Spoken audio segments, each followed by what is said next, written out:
ឲ្យតែបិទភ្នែកគឺឃើញអូនក្បត់ហត់នឹងខ្លួនឯងថាវាត្រឹមយល់សពដែលរូបភាពអូនក្បត់ដកចូលក្នុងខួរក្បាលជានិច្ចមិនអាចបំភ្លេច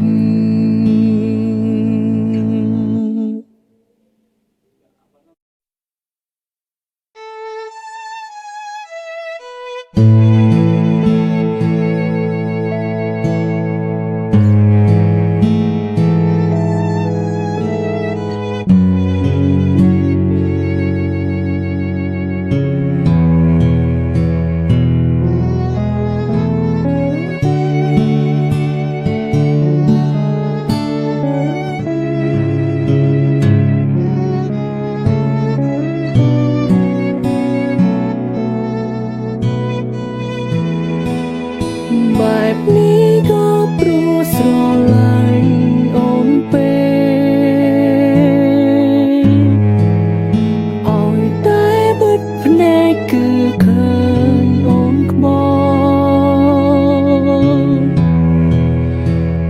ហត់នឹង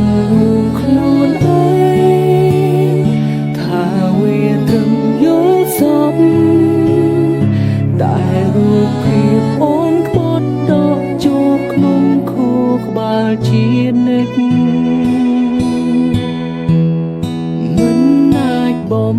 ភ្លេច